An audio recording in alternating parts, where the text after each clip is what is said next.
Hi friends, മൂന്നാറിന്റെ കവാടം എന്ന് പറയുന്നത് നേര്യമംഗലം പാലമാണ്.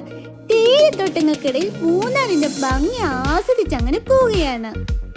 ഫസ്റ്റ് നമ്മൾ റിപ്പിൾ വാട്ടർഫോളിലേക്കാണ് പോകുന്നത്. ഒരു ചായയൊക്കെ കുടിച്ചിട്ടാണ് അകത്ത് കയറിയത്. 25 റുപ്പീസ് ആണ് എൻട്രി ഫീ. അവിടെ ഒരു വാട്ടർഫോളും സിപ്പ് ലൈനൊക്കെ ഉണ്ട്. പക്ഷെ ഞങ്ങൾ ചെന്നപ്പോൾ അധികം വെള്ളം ഉണ്ടായിരുന്നില്ല കേട്ടോ. ഒരു സെപ്റ്റംബർ നവംബർ മന്ത് ആകുമ്പോഴാണ് വാട്ടർഫോൾ കൂടുതലായി കാണപ്പെടുന്നത്. ഇവിടുത്തെ സിപ്പ് ലൈൻ എൻട്രി ഫീസ് 500 രൂപയാണ്. എനിക്ക് നല്ല പേടിയുണ്ടായിരുന്നു ഇതിൽ കയറാൻ. എന്തും വരട്ടെ എന്ന് വിചാരിച്ച് കയറി. എല്ലാ രീതിയിലുള്ള സുരക്ഷ അവർ ഒരുക്കിയിട്ടുണ്ട് കേട്ടോ.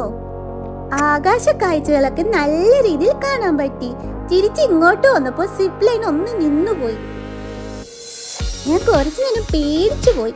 പക്ഷെ ആള് വന്ന് കയർ വെച്ച് ലോക്ക് ചെയ്ത് കൊണ്ടുപോയി. നല്ല അടിപൊളി എക്സ്പീരിയൻസ് ആയിരുന്നു.